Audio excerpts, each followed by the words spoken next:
السلام عليكم ورحمة الله.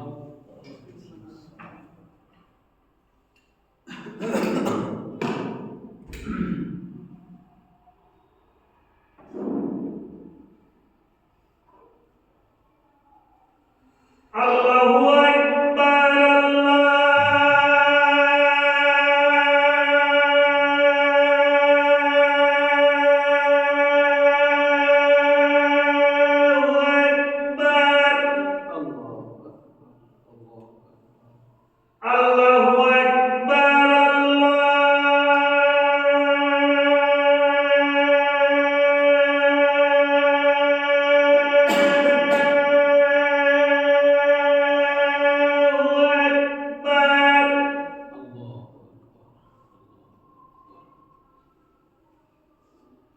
أشهد أن لا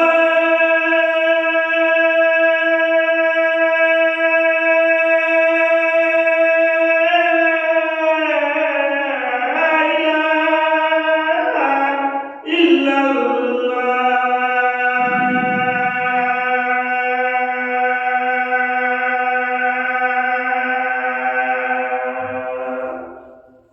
أشهد أن لا إله إلا الله. أشهد أن لا إله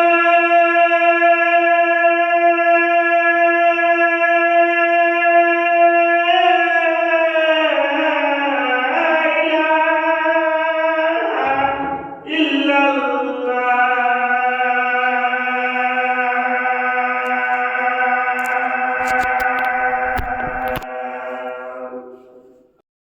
إله إلا الله.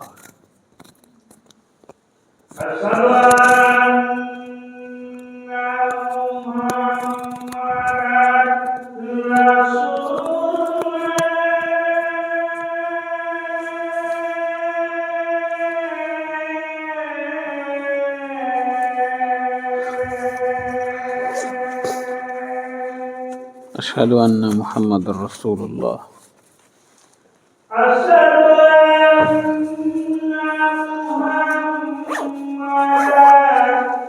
رسول الله.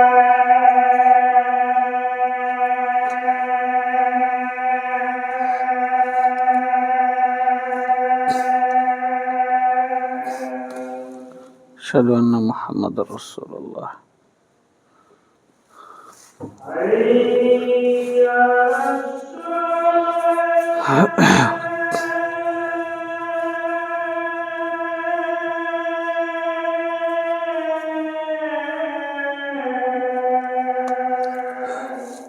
لا حول ولا قوة إلا بالله. حي على الصلاة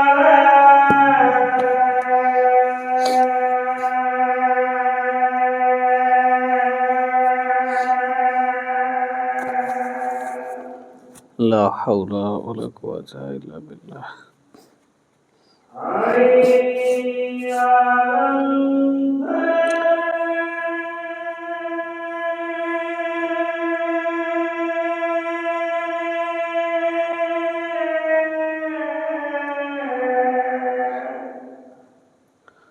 لا حول ولا قوة إلا بالله. حي على الفلاح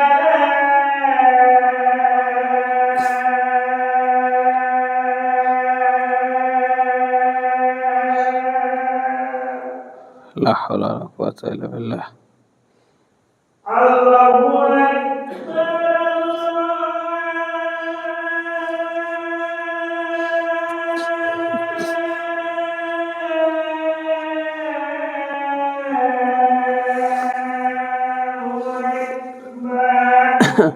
الله أكبر الله أكبر الله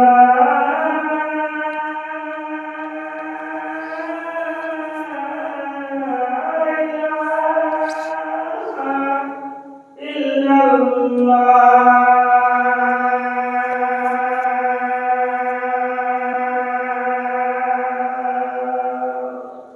لا إله إلا الله.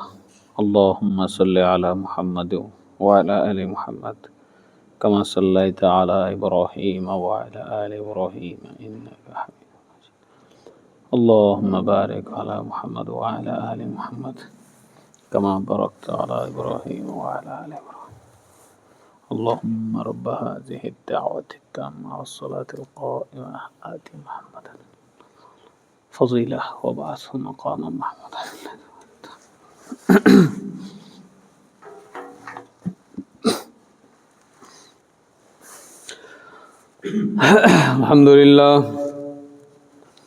الحمد لله نحمده ونستعينه ونستغفره ونؤمن به ونتوكل عليه ونعوذ بالله من شرور أنفسنا ومن سيئات أعمالنا.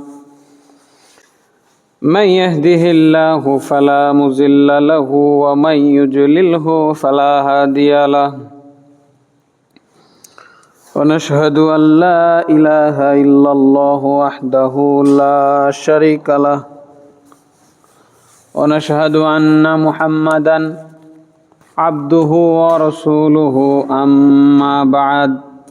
أما بعد فإن خير الحديث كتاب الله وخير الهدى هدى محمد صلى الله عليه وسلم وشر الأمور محدثاتها وكل محدثة بدعة وكل بدعة ضلالة وكل ضلالة في النار. فقد قال الله تعالى في كلامه المجيد بعد أعوذ بالله من الشيطان الرجيم. يا أيها الذين آمنوا اتقوا الله حق تقاته ولا تموتن إلا وأنتم مسلمون. يا أيها الناس اتقوا ربكم الذي خلقكم من نفس واحدة وخلق منها زوجها وبث منهما رجالا كثيرا ونساء واتقوا الله الذي تساءلون به والأرحام إن الله كان عليكم رقيبا. يا أيها الذين آمنوا اتقوا الله وقولوا قولا سديدا يصلح لكم أعمالكم ويغفر لكم ذنوبكم ومن يطع الله ورسوله فقد فاز فوزا عظيما. وقال تعالى أعوذ بالله من الشيطان الرجيم بسم الله الرحمن الرحيم. قاف والقرآن المجيد بل عجبوا أن جاءهم منذر منهم فقال الكافرون هذا شيء عجيب أإذا متنا وكنا ترابا ذلك رجع بعيد قد علمنا ما تنقص الأرض منهم وعندنا كتاب حفيظ بل كذبوا بالحق لما جاءهم فهم في أمر مريج أفلم ينظروا إلى السماء فوقهم كيف بنيناها وزيناها وما لها من فروج والأرض مددناها وألقينا فيها رواسي وأنبتنا فيها من كل زوج بهيج تبصرة وذكرى لكل عبد منيب. ونزلنا من السماء ماء مباركا فأنبتنا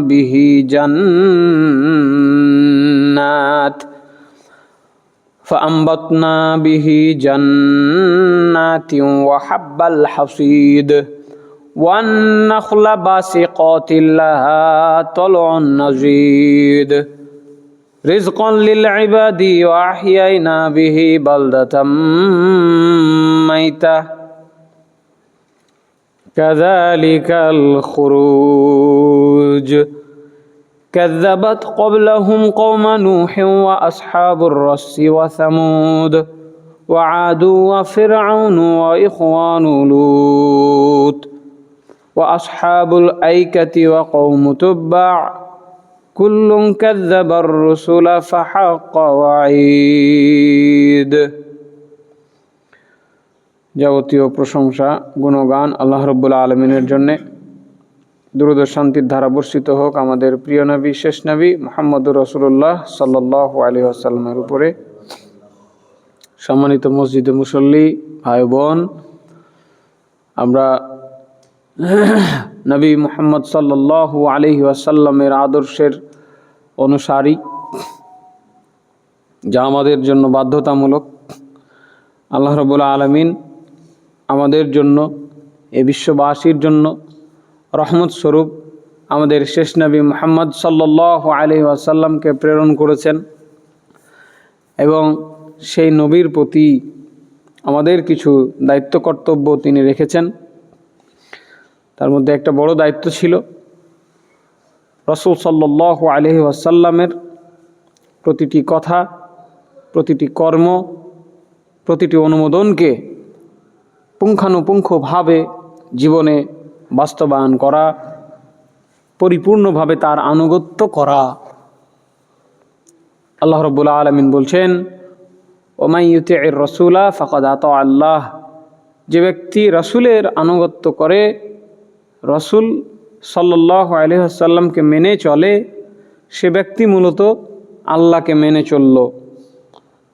রাসূলের অনুসরণ ব্যতীত, রাসূলের আদর্শ ব্যতীত কোনো মানুষ আল্লাহর অনুসরণ করতে পারে না, আল্লাহর পূর্ণাঙ্গ ইবাদত সে করতে পারবে না। রাসূল সাল্লাল্লাহু আলাইহি ওয়াসাল্লামের আনুগত্য এজন্য ফরজ করা হয়েছে, বাধ্যতামূলক করা হয়েছে। এটি আমাদের গুরুত্বপূর্ণ একটি বড় দায়িত্ব। দ্বিতীয় যে আরও একটি বড় দায়িত্ব, সেটি এই উম্মতের জন্য যে নবী মুহাম্মদ সাল্লাল্লাহু আলাইহি ওয়াসাল্লাম এত দরদ রেখেছেন, যে উম্মতকে জাহান্নাম থেকে রক্ষা করার জন্য তিনি তার জীবনের নবুয়ত প্রাপ্তির পর থেকে শেষ নিঃশ্বাস ত্যাগ করার আগ পর্যন্ত তিনি চেষ্টা করে গেছেন।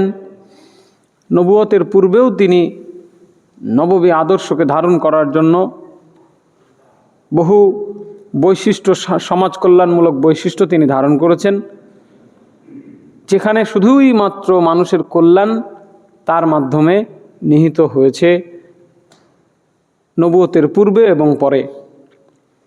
সেই নবীর প্রতি আমাদের একটি ফরজ, ওয়াজিব, গুরুত্বপূর্ণ দায়িত্ব হচ্ছে তার উপরে দুরূদ পাঠ করা।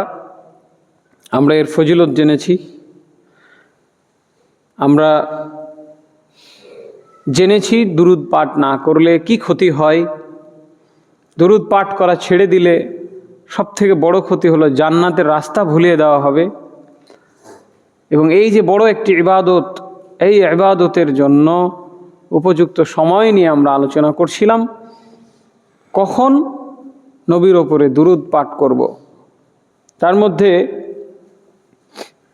কয়েকটি পয়েন্ট আমি আলোচনা করেছি। একটি ছিল তাশাহুদের সময়, সালাতের মধ্যে, তারপরে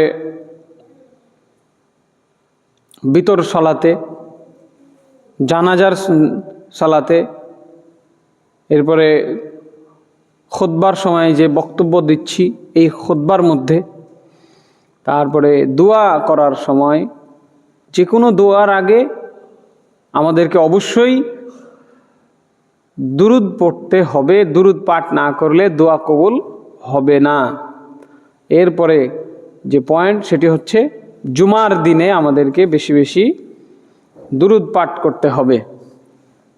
আওস ইবনে আওস রাদিয়াল্লাহু আনহু তে বর্ণিত, তিনি বলেন, রাসূল সাল্লাল্লাহু আলাইহি ওয়াসাল্লাম বলেছেন, ইন্না মিন আফদালি আইয়ামিকুম ইয়াউমাল জুমআ, নিশ্চয়ই দিনগুলির মধ্যে সর্বশ্রেষ্ঠ দিন হলো জুমার দিন। সুবহানাল্লাহ। আজকের এই দিন, আজকে জুমার দিন, রাসূল সাল্লাল্লাহু আলাইহি ওয়াসাল্লামের ভাষায় এই দিন হলো সব থেকে উত্তম দিন। ফিহি খুলিকা আদম, এই দিনে আদম আলাইহিস সালামকে সৃষ্টি করা হয়েছিল। ওয়া ফিহি কুবিদা, এই জুমার দিনেই আদম আলাইহিস সালামের জান কবজ করা হয়, রূহ কবজ করা হয়, মানে তিনি মৃত্যুবরণ করেন। ওয়া ফিহি নাফখাতু ওয়া ফিহি সাকাতু, এই দিনেই কিয়ামত সংঘটিত হবে, সিঙায় ফুৎকার দেওয়া হবে এই জুম্মার দিনে। এই জুম্মার দিনে বিকট আওয়াজ হবে, সব কিছু তছনছ হয়ে যাবে। ফাআকসিরু আলাইয়া মিনাস সলাতি ফিহি ফাইন্না সলাতাকুম মা'রুদাতুন আলাইয়া,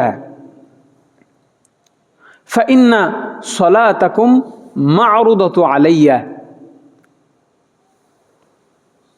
অতএব এই জুম্মার দিনে তোমরা বেশি বেশি করে আমার উপরে, আমি নবী মুহাম্মদ সাল্লাল্লাহু আলাইহি ওয়াসাল্লামের উপরে তোমরা দুরুদ পাঠ করো।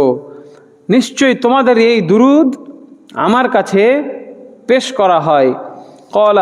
ক্বালু ইয়া রাসূলাল্লাহ ওয়া কাইফা তু'রাদু সালাতুনা আলাইক ওয়াকাদ আরিমতা। হে আল্লাহর রাসূল সাল্লাল্লাহু আলাইহি ওয়াসাল্লাম, জনগণ তখন তাকে প্রশ্ন করলেন, হে আল্লাহর রাসূল সাল্লাল্লাহু আলাইহি ওয়াসাল্লাম, কিভাবে আপনার কাছে আমাদের দুরুদ পেশ করা হবে, অথচ আপনি তো মাটির সাথে মিশে যাবেন, আপনি তো গলে পচে যাবেন মৃত্যুর পরে আর কি। ফাকালা ইন্নাল্লাহা আযজা ওয়া জাল্লা হাররামা আলাল আরদি আজসাদাল আম্বিয়া। রাসূল সাল্লাল্লাহু আলাইহি ওয়াসাল্লাম বললেন, নিশ্চয় আল্লাহ রাব্বুল আলামিন এই পৃথিবীর মাটিকে নবী রাসূলদের জন্য হারাম করেছেন। সুবহানাল্লাহ, সুবহানাল্লাহি ওয়া বিহামদিহি। এই পৃথিবীতে কোনো নবী রাসূলের লাশ পচবে না, গলবে না। সুবহানাল্লাহ। এই একটি বিশ্বাস, আমাদেরকে এই বিশ্বাস ইমানের অংশ হিসেবে এই বিশ্বাস আমাদের রাখতে হবে। হাদিসটি আসছে আবু দাউদ, হাদিস নাম্বার 1047। আনাস বিন মালিক রাদিয়াল্লাহু আনহু বলেন, রাসূল সাল্লাল্লাহু আলাইহি ওয়াসাল্লাম বলেছেন, আকসিরুস সালাতা আলাইয়া ইয়াউমাল জুমআ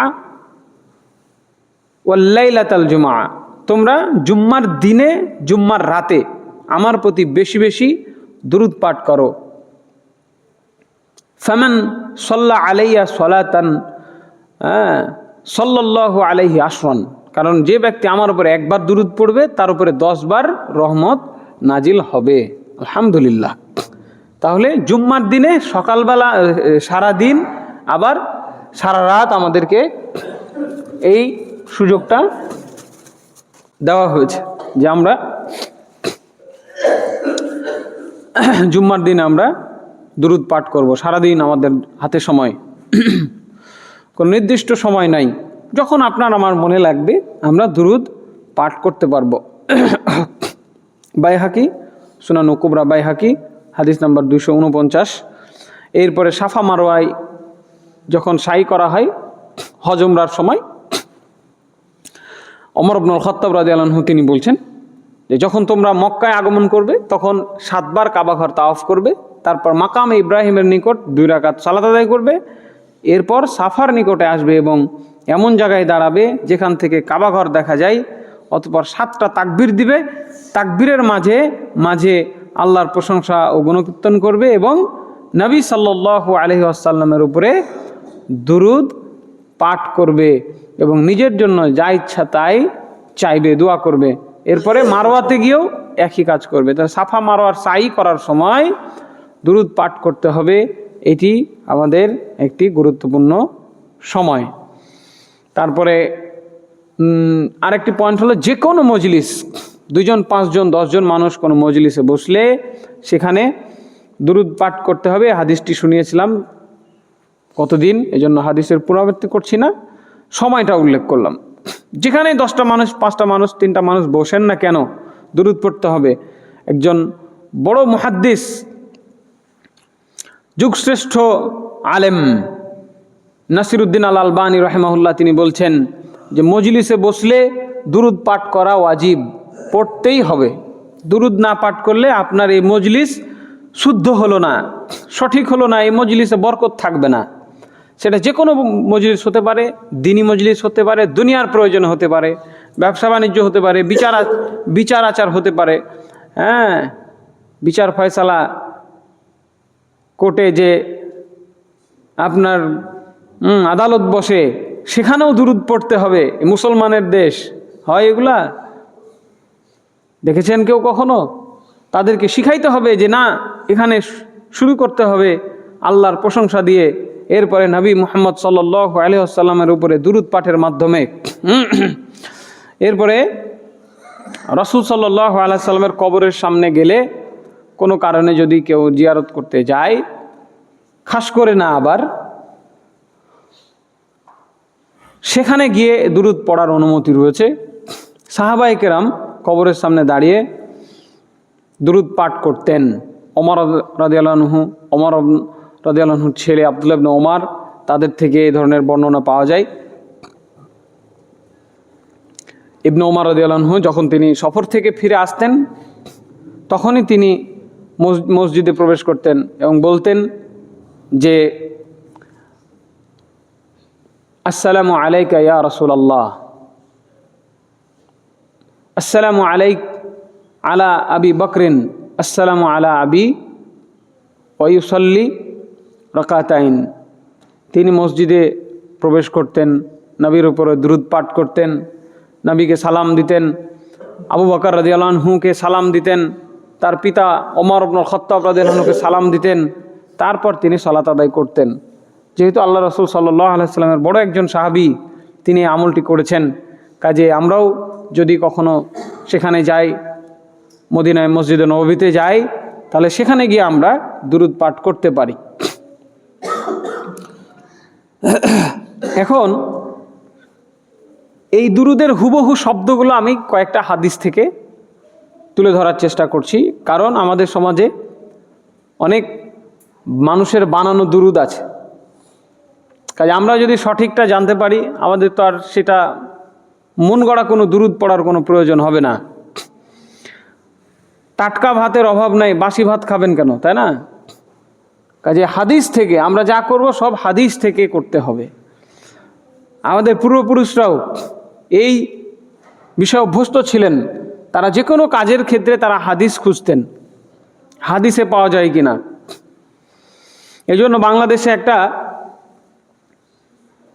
কথা চালু আছে, দেখবেন যে কোনো কিছু খুঁজে না পাওয়া গেলে বলা হয় এটার হদিস পাওয়া গেল না। আছে না নাই? হদিস পাওয়া গেল না। গ্রাম্য ভাষায়, আঞ্চলিক ভাষায় বলা হয় হদিস পাওয়া গেল না। হদিস পাওয়া গেল না মানে হাদিস পাওয়া গেল না। এই অঞ্চলের মানুষ ইসলাম প্রিয় মানুষ, তারা ইসলামকে ভালোবাসে, তাদের জীবনে কোরআন হাদিসের মর্যাদা অনেক। আলহামদুলিল্লাহ, আজও যদি কোরআনের মর্যাদার জন্য মানুষকে ডাক দেওয়া হয়, মানুষ লাখে লাখে পালে পালে জীবন দেওয়ার জন্য প্রস্তুত হয়ে যাবে। কিন্তু এই ভারতীয় মিডিয়া তাদের নগ্ন আগ্রাসন দিয়ে আমাদের ঘরে ঘরে অনইসলামিক কালচারকে ঢুকিয়ে ফেলেছে। বউ শাশুড়ির যুদ্ধ আর নানা ধরনের আপনার টিভি সিরিয়াল এবং টেলিফিল্ম এবং মুভিজ, এগুলো ঢুকিয়ে আমাদের এই যে ইসলামের প্রতি মোহাব্বত এবং ইসলামের প্রতি যে আমাদের আগ্রহ, এটাকে ধীরে ধীরে কমিয়ে ফেলেছে। আমরা যদি হারাম কিছু দেখি, হারাম কিছুর সাথে জড়াই, হালাল আমাদেরকে আর ভালো লাগবে না। আল্লাহর নূর আমাদের ভেতর থেকে তুলে ফেলা হবে। আল্লাহর কালাম আর আপনাকে মজা লাগবে না, কারণ হারাম কিছুতে আপনি আনন্দ খুঁজেছেন।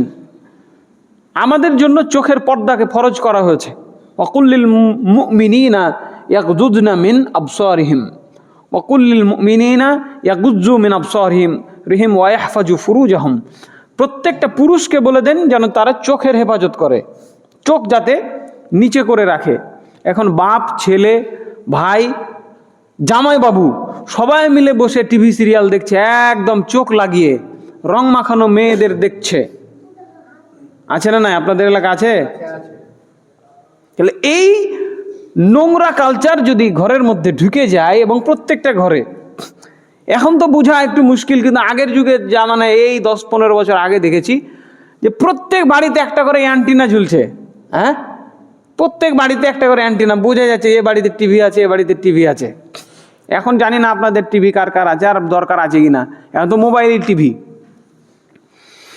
তো এই যে টেলিভিশনগুলো আপনার বাড়িতে ঢুকেছে, সেখানে কি কাজ হয়? সকাল থেকে সন্ধ্যা পর্যন্ত ওখানে কি নবীর দুরূদ হয়? সেখানে কি কোরআন পাঠ হচ্ছে?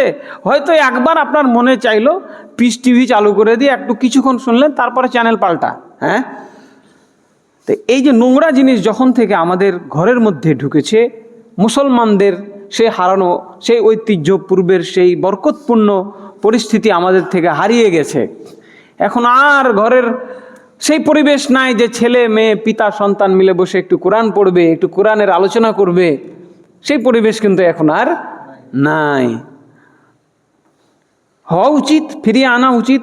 আল্লাহ আমাদের কবুল করেন, আল্লাহুম্মা আমিন। কি বলছিলাম, হুদিস পাওয়া গেল না। এতটাই হাদিসের প্রতি মানুষের মহাব্বত ছিল, যা কিছু করব হাদিস আছে কিনা দেখো। কাজেই আমিও বলতে চাই, যে নবী মুহাম্মদ সাল্লাল্লাহু আলাইহি সাল্লামের উপরে দুরূদ পড়া ফরজ, সেই দুরূদ কিভাবে পড়তে হবে, কোন বাক্য দিয়ে পড়তে হবে, এ বিষয়ে আমাদের কিছু হাদিস জানা দরকার। আমরা হাদিসগুলো থেকে শব্দগুলো শিখব। 1 নম্বর কথা হলো, নামাজের ভেতরে যে দুরূদ পড়া হবে সেখানে কোনো পরিবর্তন করা যাবে না শব্দের। যেভাবে আল্লাহ রাসূল সাল্লাল্লাহু আলাইহি সাল্লাম বলেছেন ওই শব্দগুলোই কিন্তু সেখানে রাখতে হবে, দুরূদ ইব্রাহিমি যেটি। আর নামাজের বাইরে যখন দুরূদ পড়বো, যেমন অনেকগুলো জায়গা বললাম না, মজলিসে বসেছি তখন, নাম শুনলাম রাসূলের তখন, আপনার কি বলে জুম্মার দিনে সাফা মারোয়ার সাই করার সময়, বিভিন্ন সময় যখন আউট অফ সলাতের বাইরে, নামাজের বাইরে যখন দুরূদ পড়া হবে, এখানে উলামায়ে কেরামদের কিছু মত রয়েছে যে কিছু শাব্দিক পরিবর্তন করা অনুমোদিত, যদি সেটা বাড়াবাড়ি না হয়।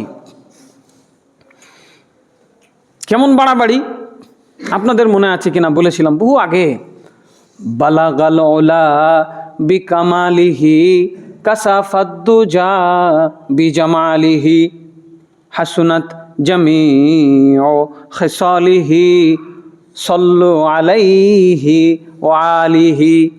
বাড়াবাড়ি, বেশি কথা বলা হয়ে গেছে। বাড়াবাড়ি যদি না হয় হয়তো, তাহলে বলতাম খুব সুন্দর কথা ছিল, বালাগাল উলা বিকামালিহি। আল্লাহ রাসূল সাল্লাল্লাহু আলাইহি ওয়াসাল্লাম তার স্বীয় যোগ্যতা বলে, তার কামালিয়াত দ্বারা তিনি সর্বোচ্চ শিখরে উঠে গেছেন।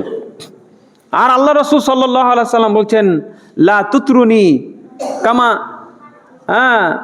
আতরাতাল ইয়াহুদু ওয়ান নাসারা বি ঈসা ইবনে মারইয়াম। ঈসা ইবনে মারইয়ামের ব্যাপারে তাদের অনুসারী যেমন বাড়াবাড়ি করছিল, এবং এমন বাড়াবাড়ি করলো কি আল্লাহর পুত্র বানিয়ে দিল, নাউজুবিল্লাহ। তোমরা মুসলমান, আমার উম্মত, খবরদার আমাকে নিয়ে বাড়াবাড়ি করবা না। বাড়াবাড়ি করতে আল্লাহ রাসূল মানা করেছেন, আর আমরা কি করছি, বাড়াবাড়ি করছি। এটা যদি না হয়, কিছু দুরূদের শব্দে পরিবর্তনের বৈধতা দেওয়া হয়েছে। ইবনে আব্বাস রাদিয়াল্লাহু আনহু বলেছেন,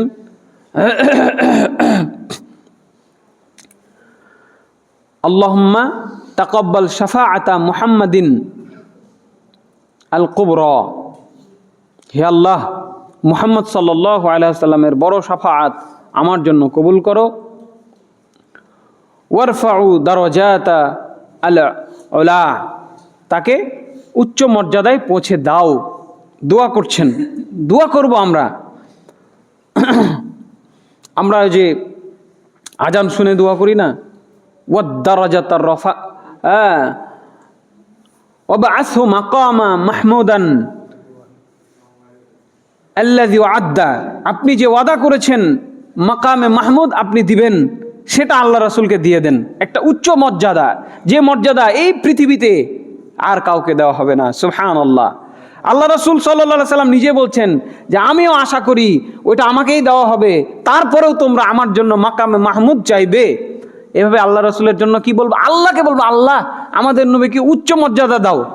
কিন্তু আমি বলে দিলাম যে আল্লাহ রসুল নিজেই উচ্চ মর্যাদায় চলে গেছে, এই বাড়াবাড়ি করা যাবে না। এই যে দেখেন ইবনে আব্বাস কে? আল্লাহ রসুল সাল্লাল্লাহু আলাইহি সাল্লামের চাচাতো ভাই, রাইসুল মুফাসসিরিন, তিনি মুফাসসিরদের সর্দার তাকে বলা হয়। তিনি একজন বড় বিজ্ঞ ব্যক্তি ছিলেন। কোরআন সম্পর্কে এই পৃথিবীতে যত মানুষের জ্ঞান আছে তার মধ্যে সব থেকে বেশি জ্ঞানী ছিলেন ইবনে আব্বাস রাদিয়াল্লাহু আনহু, সুবহানাল্লাহি ওয়া বিহামদিহি। তিনি এইভাবে আল্লাহর কাছে দোয়া করছেন যে আল্লাহ আপনি তার বড় শাফাআতটা কবুল করেন আর তাকে উচ্চ মর্যাদায় সমুন্নত করেন। আর ঠিক মুসা আলাইহিস সালামকে এবং ইব্রাহিম আলাইহিস সালামকে যেভাবে আপনি দান করেছেন, আপনি দুনিয়া আখিরাতে এভাবে তার চাহিদা আপনি পূরণ করেন। তাহলে এভাবে কিছু শব্দ পরিবর্তন যা আল্লাহ রসুল শিখায়নি, কিছু করা যাবে সেটা এখান থেকে আমরা পেলাম। এরপরে নামাজের বাইরে আরও বহু জায়গায় সাল্লাল্লাহু আলাইহি ওয়াসাল্লাম, আলাইহিস সালাতু ওয়াসসালাম, এই ধরনের শব্দগুলো অনেক সাহাবীরা ব্যবহার করেছেন। যেমন এর মধ্যে আবু মুসা আল আশারি রাদিয়াল্লাহু আনহু তিনি বলছেন যে হে আমিরুল মুমিনিন, আপনি হজ্জের ব্যাপারে নতুন কি বিধান দিচ্ছেন? তিনি বললেন, আমরা যদি আল্লাহর কিতাব আঁকড়ে ধরি তবে আল্লাহ বলেন তোমরা আল্লাহর উদ্দেশ্যে হজ ও উমরা পূর্ণ করো।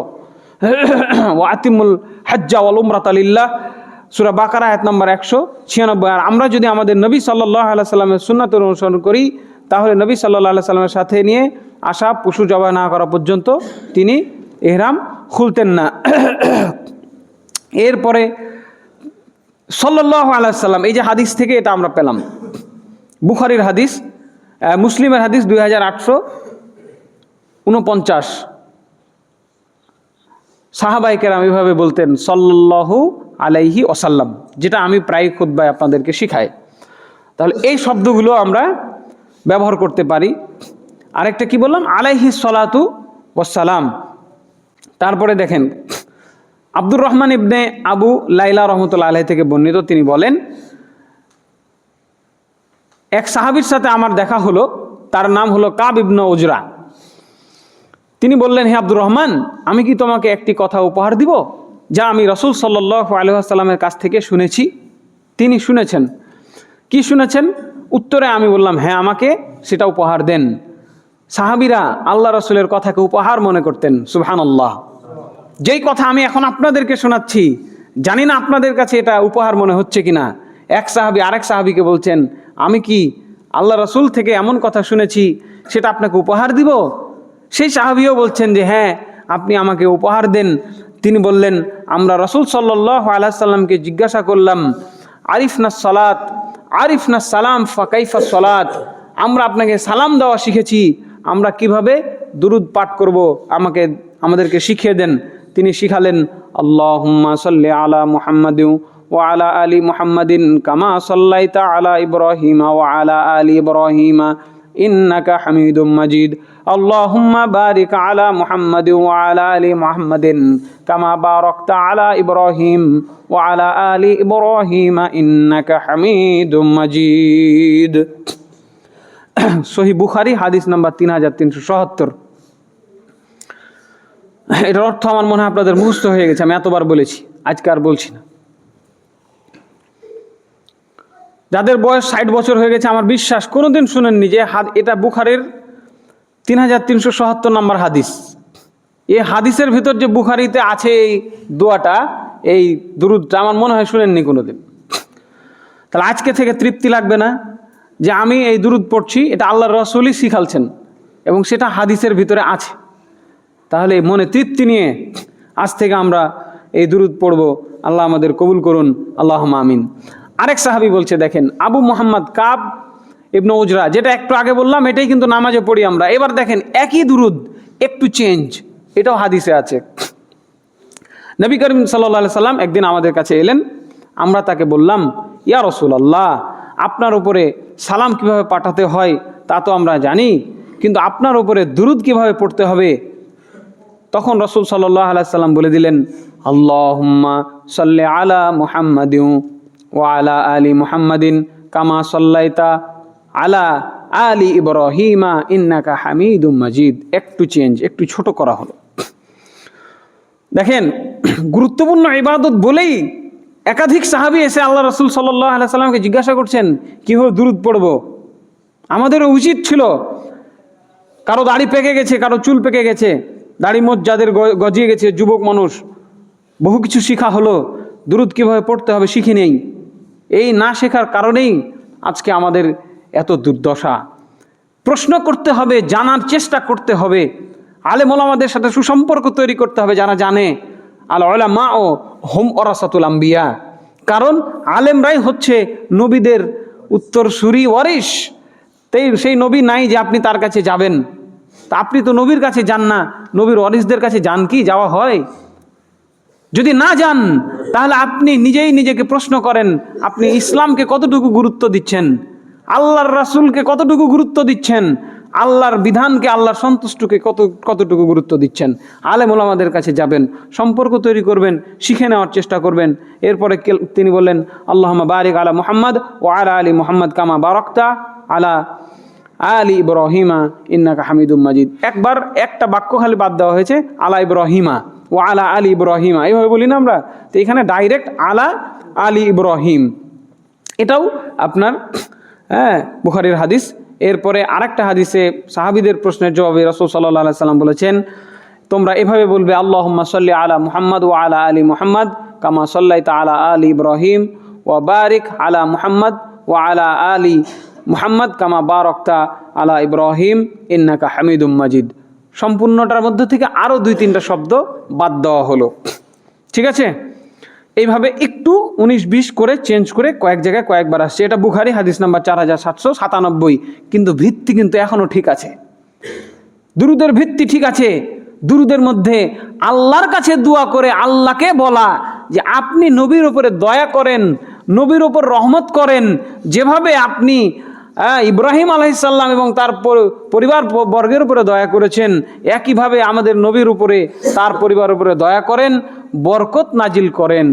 মূল কথা ঠিক আছে, বাড়াবাড়ি কিন্তু এখনো ঢোকানো হয় না। এটা গেল বুখারীর হাদিস। এরপরে আরেকটা আছে, আল্লাহুম্মা সাল্লি আলা মুহাম্মদ আবদিকা ওয়া রাসূলিকা কামা সাল্লাইতা আলা ইব্রাহিম ওয়া বারিক আলা মুহাম্মদ ওয়া আলা আলি মুহাম্মদ কামা বারাকতা আলা ইব্রাহিম ওয়া আলি ইব্রাহিম। হে আল্লাহ, আপনি আপনার বান্দা ও আপনার রাসূল মুহাম্মদ সাল্লাল্লাহু আলাইহি সাল্লামের উপরে রহমত বর্ষণ করুন, যেমনি করে আপনি ইব্রাহিম আলাইহিস সালামের উপরে রহমত বর্ষণ করেছেন, আর আপনি মুহাম্মদ সাল্লাল্লাহু আলাইহি সাল্লাম ও তার পরিবারবর্গের উপরে বরকত নাজিল করুন, যেভাবে আপনি ইব্রাহিম আলাইহিস সালামের উপরে এবং তার পরিবারবর্গের উপরে রহমত বর্ষণ করেছেন। বুখারী হাদিস নাম্বার 6358। এখানে আরেকটা বাক্য চেঞ্জ হলো, মুহাম্মাদিন আবদিকা ওয়া রাসূলিকা। এখানেও আপনার মূল জিনিস কিন্তু চেঞ্জ করা হয়নি, ঠিক আছে? এগুলো হাদিস থেকেই বলছি। হাদিসের মধ্যে এভাবে কিছু কিছু পরিবর্তন আছে, যার কারণে পরিবর্তন আমরা করব, তবে সেটা হতে হবে কি, একটা লিমিটের মধ্যে থাকতে হবে। আরও কয়েকটা হাদিসে এইভাবে আপনার 19-20 করে আমাদের কিছু দুরুদ আল্লাহ রাসূল সাল্লাল্লাহু আলাইহি সাল্লাম আমাদেরকে শিখিয়েছেন। তাহলে মূল কথা হলো, আমরা দোয়া করব আল্লাহর কাছে, আমরা আল্লাহর কাছে দোয়া করব যেন তিনি আমাদের নবীর উপরে দয়া করেন, তিনি যাতে করে বরকত নাজিল করেন। আল্লাহর নবী যেন দুনিয়াতে ভালো থাকেন, আল্লাহর নবী যেন আখেরাতে ভালো থাকেন, আল্লাহুম্মা আমিন। এই কথাটুকু বলতে হবে কোথায়? প্রত্যেক মজলিসের শুরুতে, প্রত্যেকবার আজান শোনার পরে, প্রত্যেক সেই সাফা মারোয়ার সাইতে, প্রত্যেক সেই বৈঠকে যেখানে 2জন 5জন 10জন লোক বসেছেন, বসা মানে আপনার উপরে ফরজ হয়ে গেল আগে নবীর উপর দুরূদ, তারপর কোনো কথা। এরপরে প্রত্যেকবার আল্লাহর কাছে দোয়া করার সময়, আল্লাহ গো, আমার মেয়ের বিয়ে হচ্ছে না, আপনি তার বিয়ের ব্যবস্থা করেন, বলার আগ মুহূর্তে বলতে হবে আল্লাহুম্মা সাল্লি আলা মুহাম্মদ। এবং যেভাবে যতগুলো আমি 4-5টা দোয়া আপনাকে শিখালাম, জানেন না, কোনো দোষ নাই, কোনো অপরাধ নাই, আজকে থেকে জানার চেষ্টা করবেন, তাহলে আগেরটা মাপ। আর যদি না জেনেই আজীবন পার করে দেন, তাহলে আপনি অবশ্যই আল্লাহর কাছে পাপী হবেন, আল্লাহ যেন ক্ষমা করে দেন, আল্লাহুম্মা আমিন। আর যদি ওই দুরূদটা না পড়েন, তাহলে আপনার আমার ওই দোয়া আল্লাহর কাছে কবুল হবে না। আর এই যে সঠিক পদ্ধতি এবং সঠিক জায়গা, এইটা না জানলে, এই যে সমাজে দুঃখজনকভাবে যে দুরূদের সয়লাভ হয়ে গেছে, এবং সবাই মিলে বলা হলো যে মজলিসে আপনি দুরূদ পড়বেন, এখন মজলিসে দুরূদ পড়তে গিয়ে হ্যাঁ বক্তা সাহেব চা খাবে আর সবাই মিলে দুরুদ পড়বে, এই নিয়ম তো আমি বললাম না, এই নিয়ম তো হাদিসে আসলো না, নিজে নিজে আবিষ্কার করলাম কেন? আবার কোন এক কবির কবিতাকে আমরা দুরুদ বানালাম কেন? বালাগাল ওলা বিকামালিহি কাসাফাদ্দু জাবি জামালিহি। রাগ করবেন না, আপনি বসেন আমার সাথে কথা বলেন, ইমাম সাহেব প্রায় দেখি আপনি কথা বলেন, কিন্তু আপনার থেকে আপনার দাদার বয়সের হুজুরকেও দেখছি এ কথা বলছে। বসেন, আমাকে আপনি বাদ দেন, মাইনাস করেন, আপনি আর 2টা 4টা 5টা হুজুরের কাছে যান না, গিয়ে বলেন না যে আমাদের খতিব তো কত নম্বর হাদিস বলে দিচ্ছে, আপনি একটু বলে দেন না গো।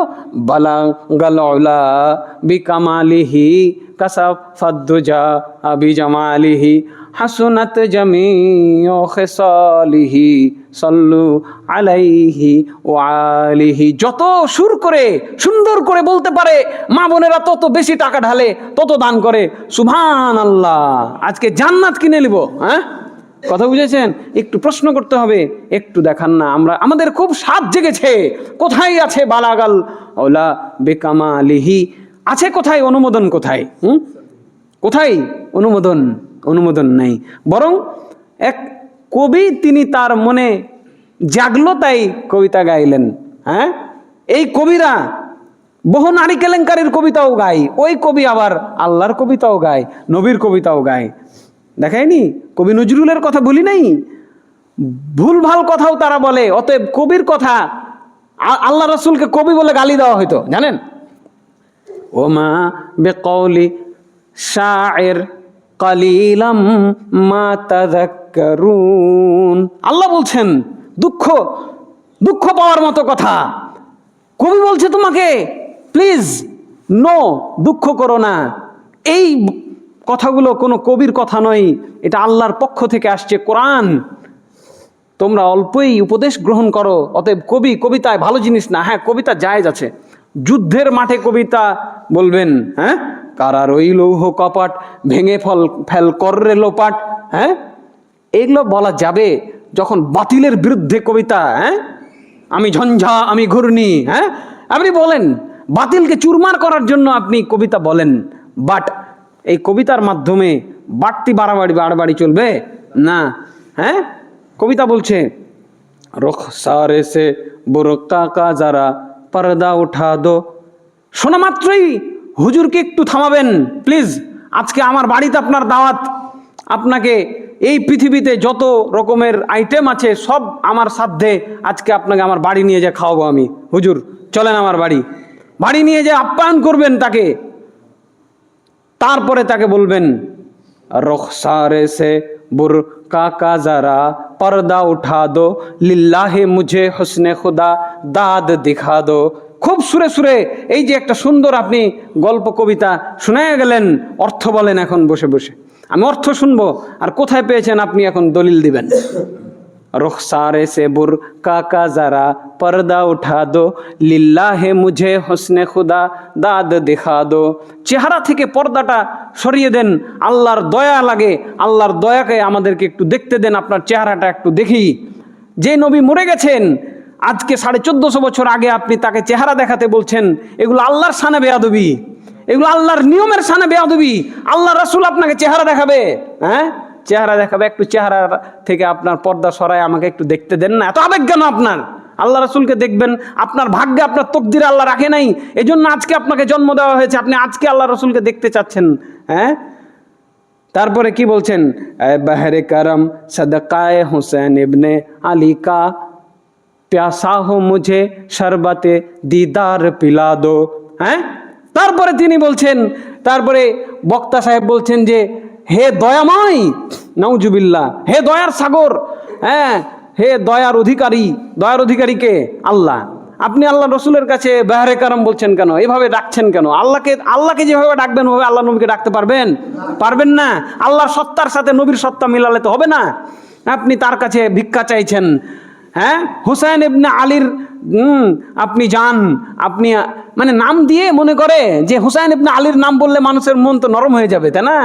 হুসैन ইবনে আলীর জন্য আমাদের মোহাব্বত নেই, আছে, কিন্তু এই ধোকাবাজি কেন? হুসैन ইবনে আলী মারা গেছেন, সেই আবেগকে কাজে লাগিয়ে আপনি ভুল জায়গায় দোয়া করছেন কেন? নবীর কাছে দোয়া কিসের?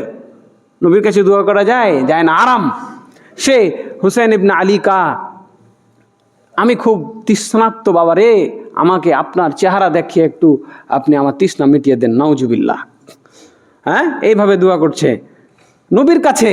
এই যে বক্তা সাহেব বিশাল আল খাল্লা এবং বড় বড় প্রতিষ্ঠানের প্রতিষ্ঠাতা হুজুর, তাহলে এই হুজুরকে জিজ্ঞেস করতে হবে যে কই আমরা যে এগুলো হাদিসের মধ্যে পাচ্ছি না, কেউ যে আমাদেরকে বলে না এগুলো হাদিসে আছে, আপনি যদি জানেন তো আমাদেরকে দেখান না কোন হাদিসে আছে। তাহলে যা শিখালাম এই কয়েকদিনে, আমার মনে হয় যে আপনাদেরকে আর নতুন করে এই দুরুদ নিয়ে কোনো কথা বলা লাগবে না ইনশাআল্লাহ। আল্লাহ যেন আমাদেরকে সঠিকভাবে এই ফরজ ইবাদত আল্লাহ নবীর উপরে দুরুদ পড়ার তৌফিক আল্লাহ দান করেন, আল্লাহুম্মা আমিন। ঝগড়া করতে করতে বেলা পার হয়ে গেল, পুরো জুমার দিন চলে গেল, কিন্তু দুরুদ পড়া হইলো না। সকাল সন্ধ্যা রাত দিন দুরুদ পড়ো, দুরুদ একবার পড়লে 10 বার সওয়াব হবে, 10 বার রহমত হবে। আর বালাগাল উলা কোটি বার পড়লে কোটি বার গুনাহ হবে। হ্যাঁ, রুখসারে সে পর্দা কা বুরকা কা যারা পর্দা উঠা দো পড়লে কোটি বার গুনাহ হবে। অতএব গুনাহ না কামাই করে, হাদিস বুখারী মুসলিম আবু দাউদ পৃথিবীর কোনো আলেম বলবে না যে এটা ভুল বলেছে, কোনো আলেম বলবে না। কাজে সেই সঠিক দুরুদ যেন আমরা পড়তে পারি, আল্লাহ আমাদের তৌফিক দান করেন, আল্লাহুম্মা আমিন। আমাদের নবীর উপরে তিনি দয়া বর্ষণ করেন, আল্লাহুম্মা আমিন। তার পরিবারের উপরে দয়া বর্ষণ করেন, আল্লাহুম্মা আমিন। বরকত নাজিল করেন, আল্লাহুম্মা আমিন। যেভাবে তিনি ইব্রাহিম আলাইহিস সালামের উপর দয়া এবং বরকত নাজিল করেছেন, আল্লাহুম্মা আমিন। ওয়া আকুলু কওলি হাযা ওয়া আস্তাগফিরুল্লাহ লি ওয়া লাকুম ওয়া লিসাইরিল মুসলিমিন ফাস্তাগফিরুহু ইন্নাহু গফুরুর রাহিম।